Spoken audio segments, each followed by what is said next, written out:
Imagine growing up loving clowns. Your mom collected them, and in your home they weren't portrayed as anything scary. They were seen as happy, goofy, bumbling creatures that brought smiles and laughter to children and adults alike. You shared your mother's love of clowns and had a few of your own, never imagining for a second you'd be killed by one.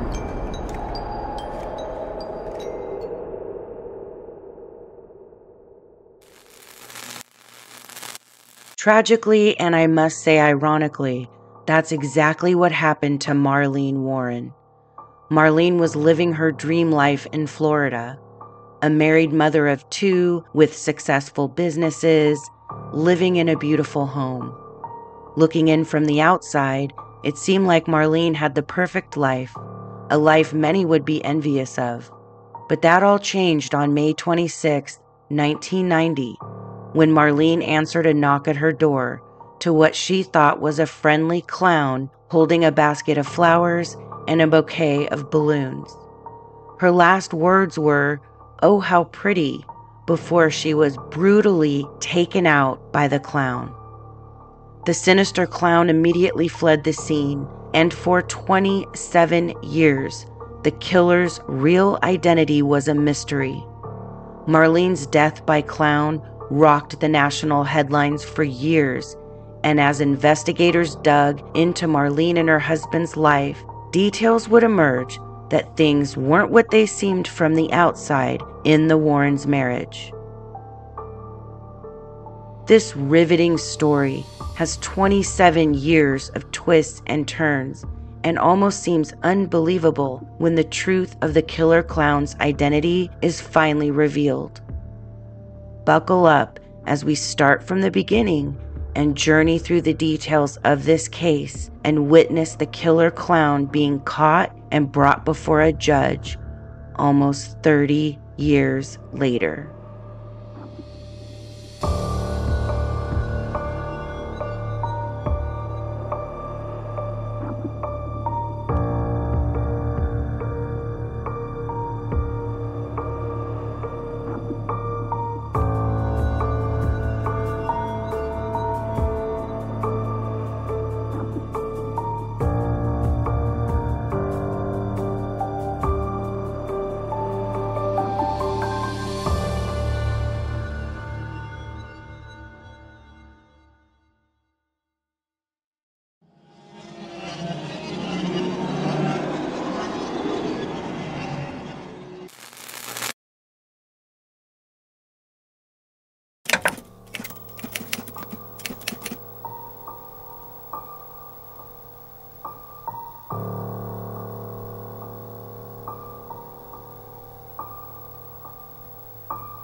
Marlene Mae McKinnon was born on April 15, 1950. She grew up in a middle-class household in Mount Clemens, Michigan. Marlene lived a pretty normal life growing up with her parents and her sisters. She was described as kind, caring, and even bubbly. She was also very creative and loved to paint. I would say she was quite the talented painter after seeing the circus clown she painted as a teenager.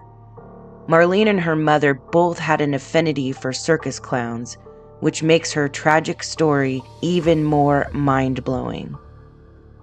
When Marlene was 16, she became pregnant and married the father, John Ahrens.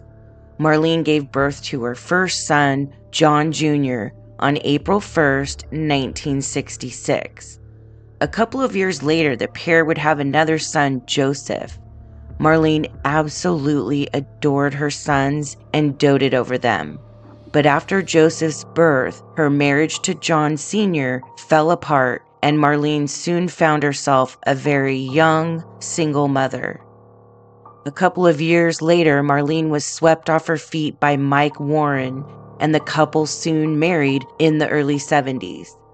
Marlene's first husband, Joe, basically fell off the face of the earth after their divorce and had nothing to do with his sons.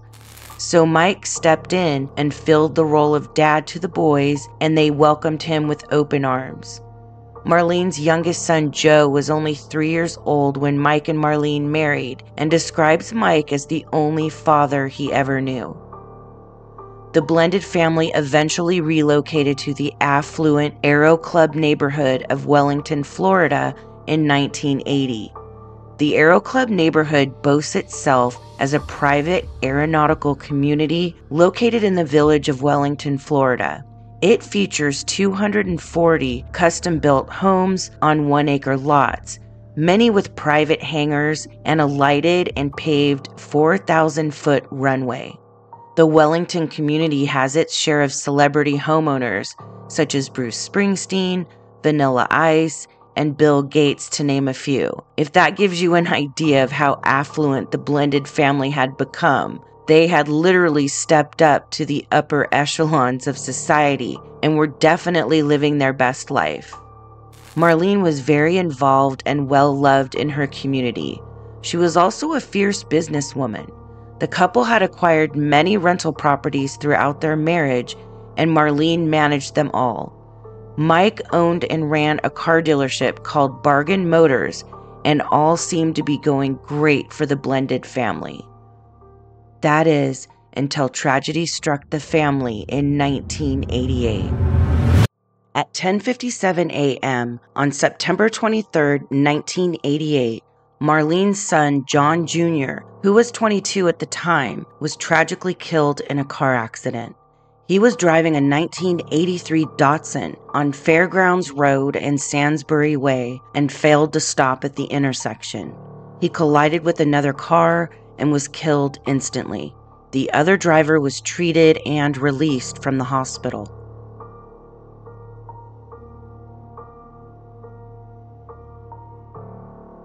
This news, of course, was absolutely devastating to Marlene and her surviving son, Joe, and would take its toll on Marlene and Mike's marriage. Over the next 2 years, Mike would start pulling away, spending more time at the car dealership, and at times not coming home at all. The couple's strained marriage became volatile, and Marlene suspected Mike of having affairs. The marriage had gotten so bad, Marlene was starting to fear Mike would hurt her, telling family that if anything happened to her, Mike did it. We hear this in so many cases where the victim feels so threatened by their partner, they feel the need to tell family or friends that if they die of suspicious circumstances, to investigate their spouse or partner. And unfortunately, many times they are right. It's a sad reality in our society. Women who are trying to leave or find out their partner is having an affair and confront them with the information are many times in terrible danger. Once that mask is ripped off a conniving partner, they can become violent.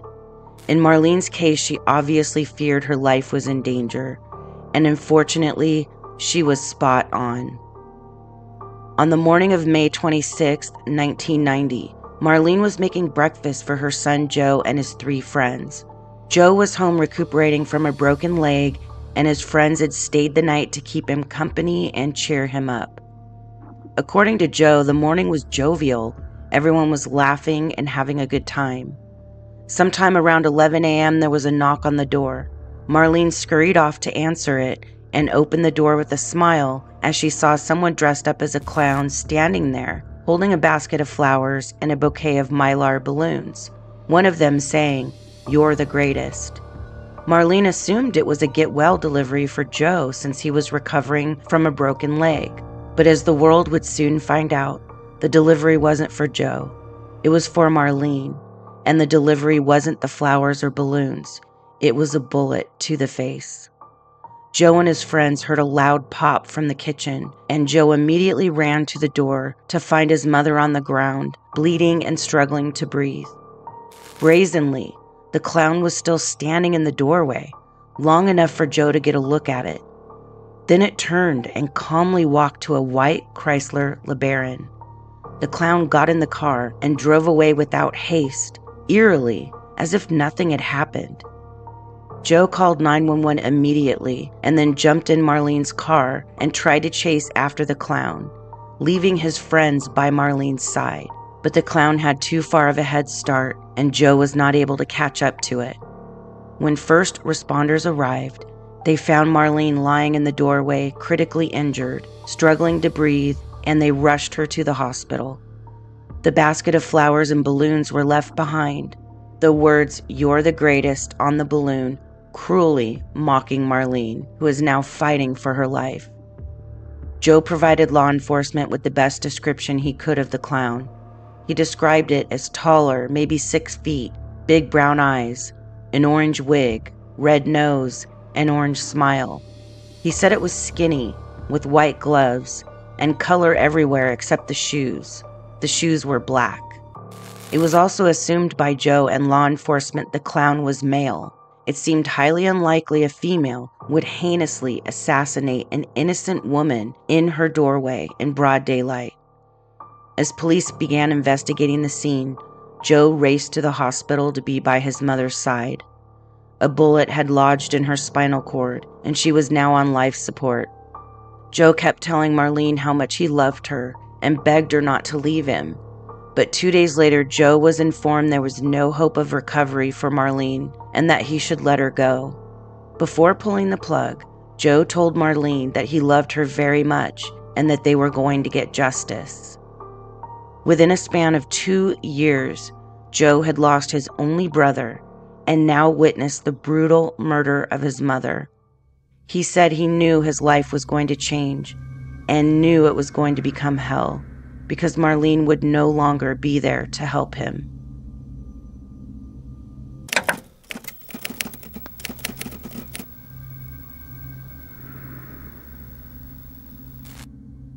As police began investigating Marlene's death, they first and foremost wanted to know where her husband Mike was at the time of her murder. Mike had a solid alibi. He was on his way to a racetrack with friends at the time Marlene received her delivery of death.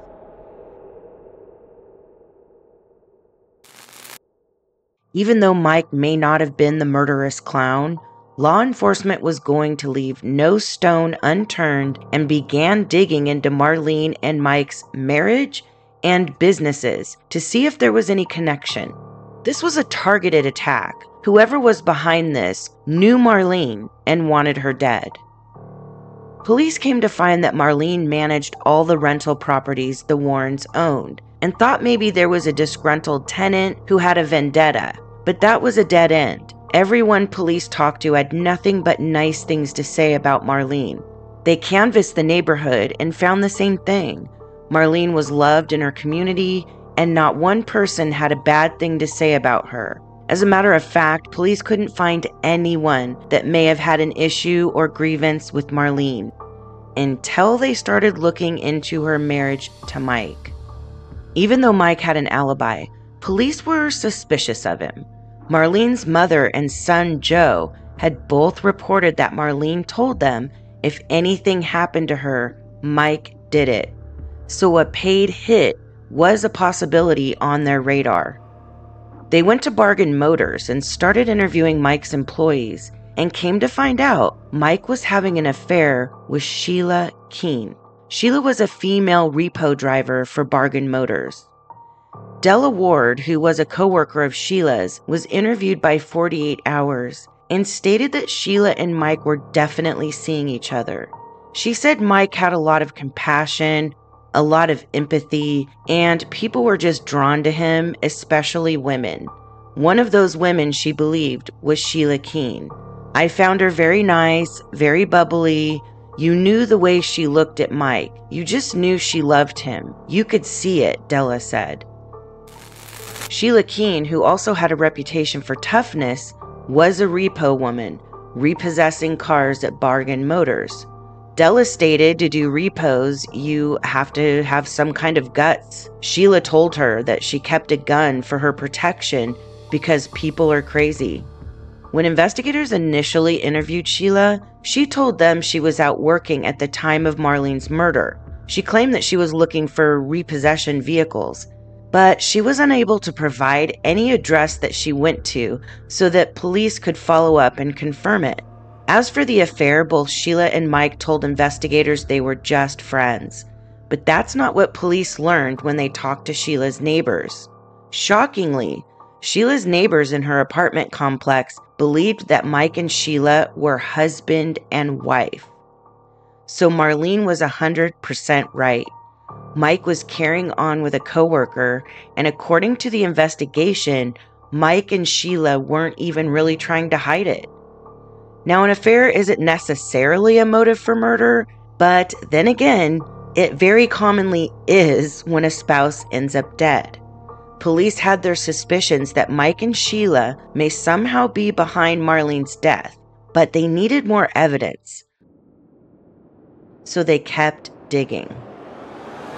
Hey guys, Lisa here. I just wanted to pop in real quick and let you guys know I have exciting things coming for my Patreon members. If you'd like to help support my channel, Patreon is a great way to do it.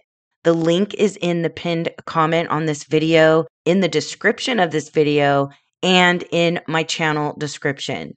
For the price of 1 cup of coffee a month, you get so much more than I can offer on YouTube. Plus, your monthly donation allows me to keep making true crime content and growing my channel. We offer many perks to our paid members, such as access to extended and uncensored videos. YouTube heavily censors true crime content and is constantly demonetizing true crime creators. But on Patreon, I'm free to tell victims' stories without one hand tied behind my back. There I can provide real and raw true crime content. Patreon is also a great way to get behind the scenes footage on what goes into making my videos and what video I'm currently working on. You can also request cases you would like me to cover in the future. I'm also going to be providing case deep dives with my husband. We will be discussing some of the cases I've covered in a casual format, providing details that may have not been included in the video. You also get behind the scenes vlogs on my daily life, so you can get to know me as a person, not just the voice behind the videos. I try to offer a well-rounded experience for all of my Patreon members and will be offering more perks as time goes on, tailored to what my members want to see. Again, for the price of 1 cup of coffee a month, you can join the Inspector Genxr family and help keep us going and growing. I also want to send some love to all of my current members. Thank you so much for your support. I could not do this without you. Okay, thanks for listening, guys. Now back to the video.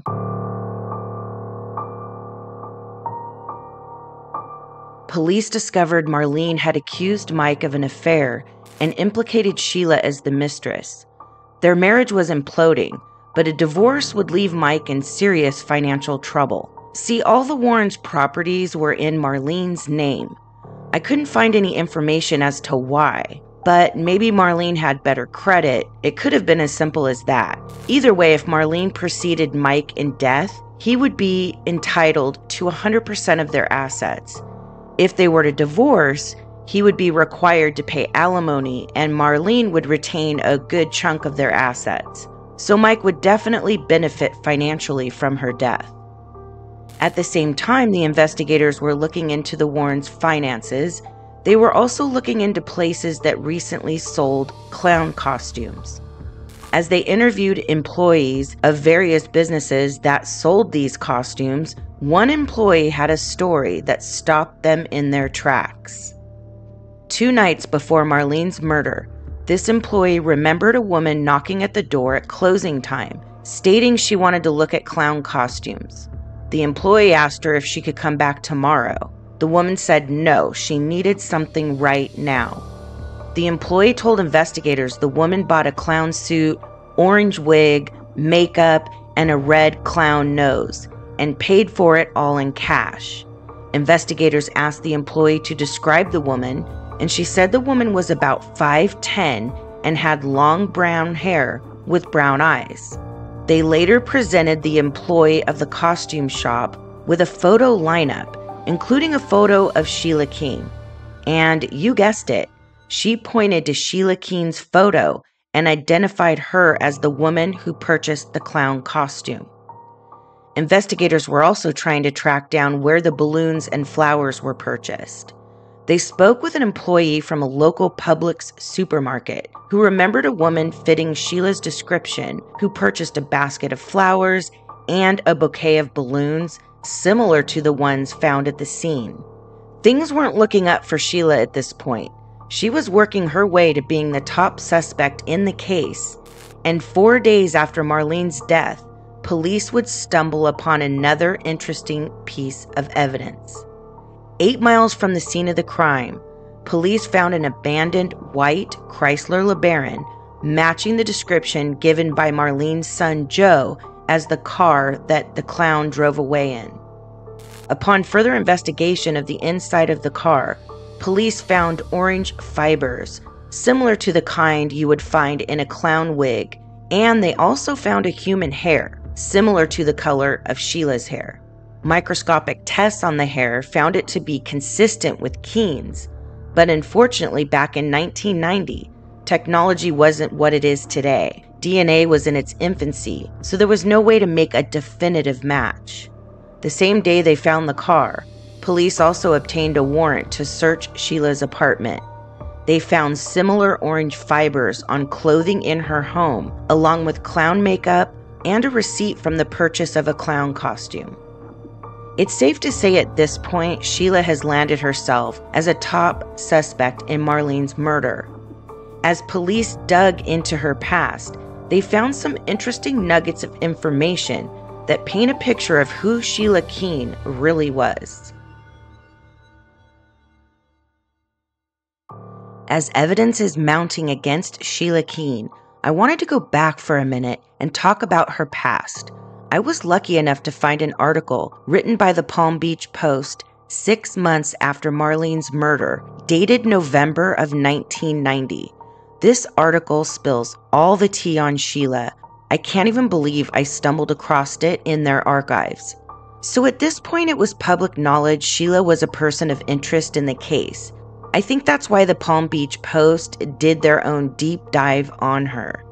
The article starts out saying, about 2 years ago, Sheila Keen walked into Paul's Parts and Equipment in Pahokee, Florida, wearing a clown costume. An employee at the shop where Keen was a regular customer said she had dressed that way to entertain her infant son and other children. 2 years prior to the murder would have been 1988. I thought that was an interesting coincidence that Sheila had dressed as a clown before.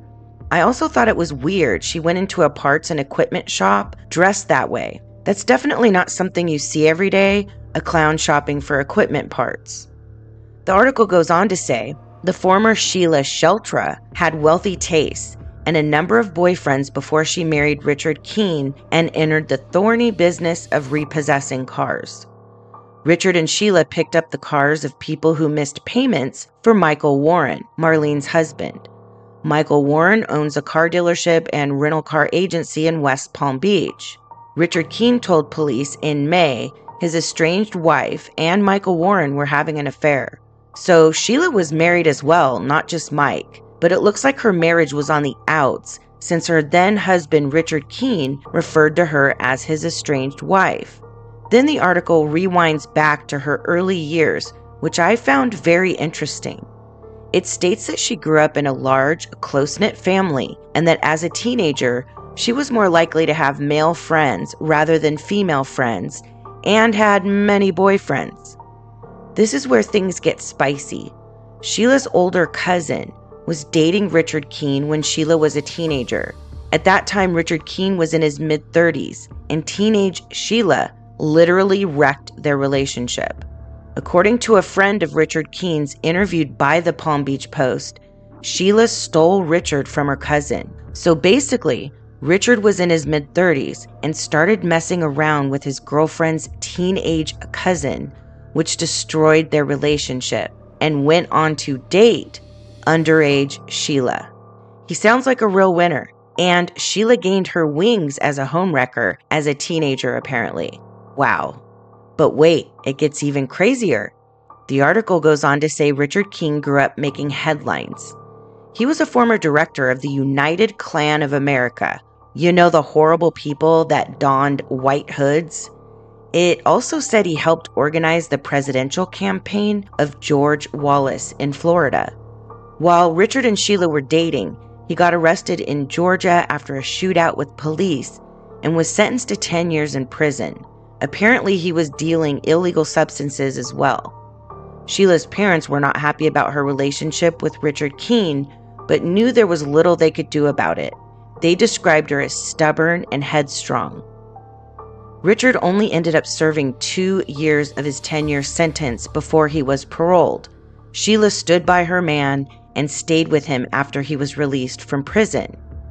2 years after Richard was released, Sheila was arrested for retail theft in Palm Beach County in November of 1984. She was never jailed or prosecuted, just ordered to pay restitution to the store. In 1987, Sheila became pregnant and married Richard on May 13th of 1987. The couple gave birth to a son in August, 3 years before Marlene's murder. Sheila's husband Richard is who introduced her to Michael Warren, and soon after, he hired her to repo cars for his dealership, Bargain Motors. Sheila and Mike would go repo cars together late at night and at some point developed a romantic relationship. Her husband Richard didn't seem to be bothered by it. Sheila ended up moving out of her and Richard's apartment and into her own apartment, funded by Mike Warren. Sheila and Mike started spending time together outside of work, going to dinner and the horse races, and Mike would stay at Sheila's apartment so often the neighbors thought they were married. At first, Mike lavished attention on Sheila, but then Sheila started getting a little creepy and clingy. A friend of Mike's at the time stated that he was starting to pull away from Sheila a bit because she was trying to take over his life. She also started acting like she owned Bargain Motors, forgetting she was just an employee. Mike was getting complaints that she was barking orders at other employees and treating them horribly. Mike told other employees he wanted to get rid of Sheila. She was irritating him and acting like his wife. He apparently stopped having long lunches with Sheila and seemed to be creating some distance, which did not go over well with her at all. So leading up to Marlene's murder, Mike was getting annoyed with Sheila. She seems like the type that gets what she wants. I mean, as a teenager, she was stealing her cousin's boyfriend, who was 20 years her senior. Now she's moved on to stealing Marlene's husband. She seems like a real gem, doesn't she? Now let's get back to the investigation. Hang in there, all of this will come together, and let me tell you, it's pretty mind-blowing.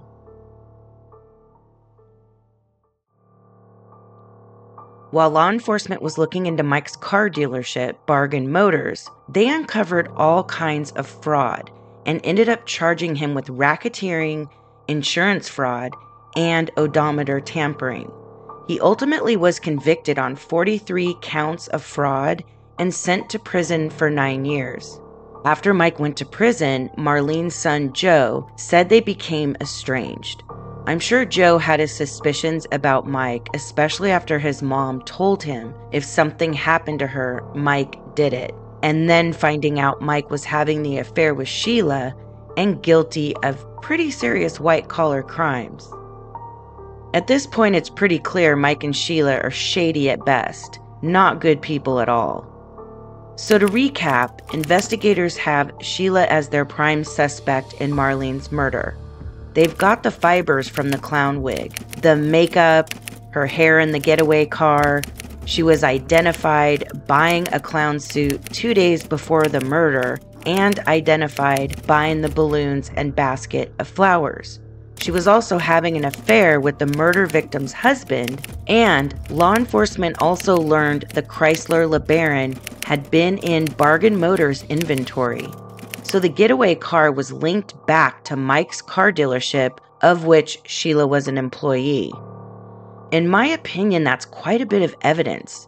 Do you think Sheila was arrested, though? Nope, she sure wasn't. As a matter of fact, the case went cold. I dug through so many articles trying to find answers as to why law enforcement seemed to drop the ball. I couldn't seem to find any definitive answers. Law enforcement said they were going to try and get more evidence.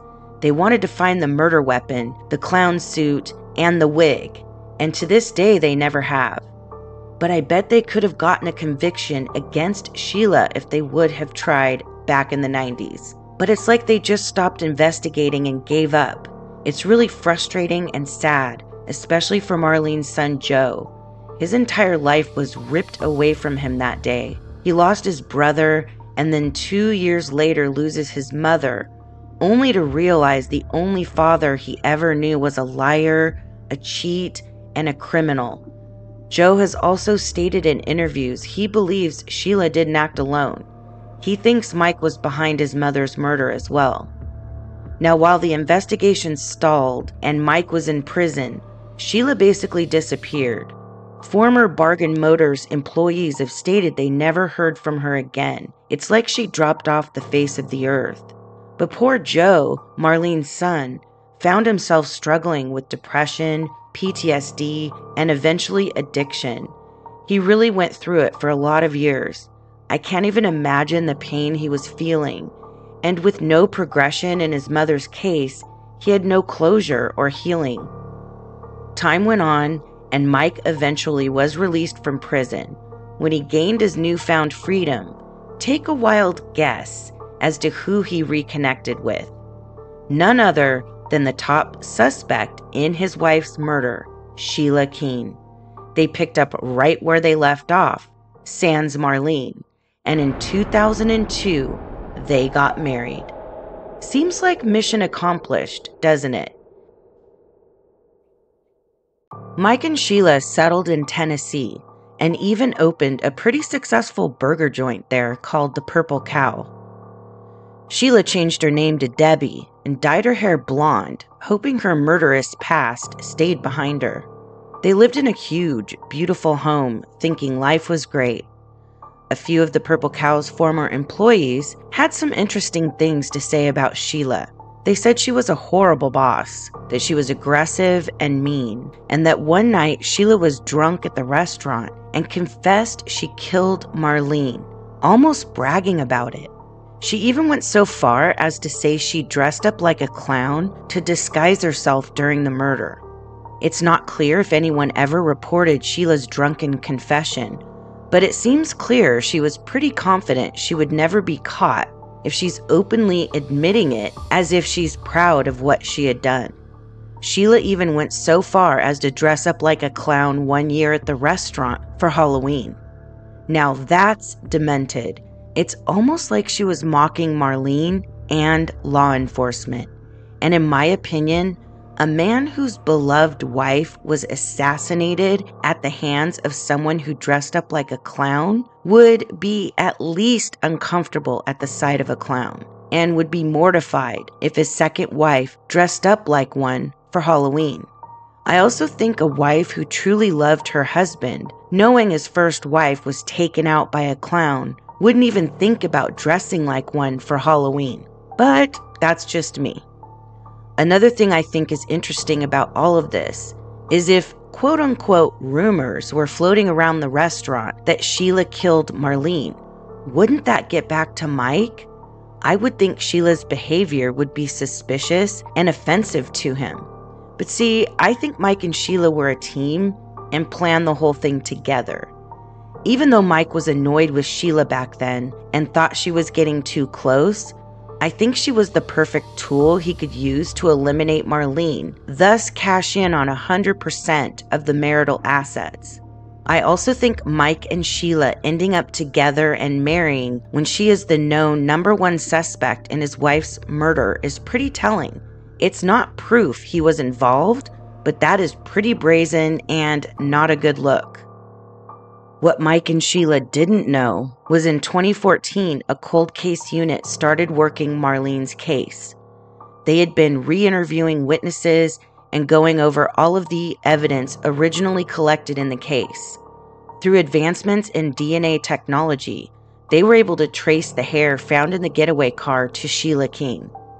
The investigation went on for about 3 years and wrapped up in 2017. At this point, it's been 27 years since Marlene's murder. Mike and Sheila had sold the restaurant and were fully retired, living the good life in Virginia. But that all came to a screeching halt on September 26, 2017, when Sheila and Mike were pulled over by law enforcement, driving on a road near their home. Sheila was arrested on the spot and charged with murdering Marlene Warren.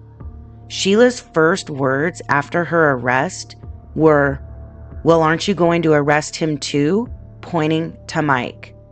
That says a lot right there. But no, Mike was not arrested. The DA said they didn't have enough evidence to arrest Mike. Sheila sat in jail for 5 years before anything moved forward in her case. Her trial was postponed 6 different times due to issues with evidence being turned over to the defense, among other things. The prosecution had originally announced they were going for the death penalty in Sheila's case, but in April of 2023, weeks before her trial was set to begin, the prosecution ultimately offered her a plea deal. If she agreed to plead guilty to second-degree murder, the prosecution would only seek a 12-year prison sentence. Sheila took the deal and was given credit for 5.5 years time served. And on April 25th, 2023, 33 years after Marlene's murder, Sheila Keen admitted in open court she was the shooter. After the hearing, the state released evidence to the public that had been under wraps for years. Allegedly, a year before Marlene's murder, Mike asked an attorney family friend what would happen to a wife's estate if she were killed by her husband. The attorney answered Mike, saying as long as the husband wasn't convicted of her murder or as an accessory, he would inherit everything and get away scot-free.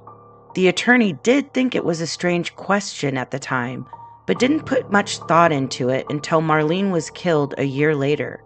He then told investigators about the strange conversation. There was also a witness that came forward who says his father knew Mike Warren and knew where the murder weapon was hidden. The witness stated his father gave him a deathbed confession, telling his son he helped Mike Keen hide the murder weapon and other evidence for years and eventually dumped it in a waterway in Palm Beach County. Investigators searched the waterway but were unable to recover any evidence, which is not surprising since the case was over 20 years old at this point. There was also a prison inmate who at one time wrote a written confession to the murder. Investigators found the confession not to be credible and remained steadfast Sheila Keen was the shooter. The fact that Sheila was given a plea deal and will serve very little jail time for Marlene's murder seems like a miscarriage of justice in my opinion. I also don't believe for 1 second Mike wasn't involved.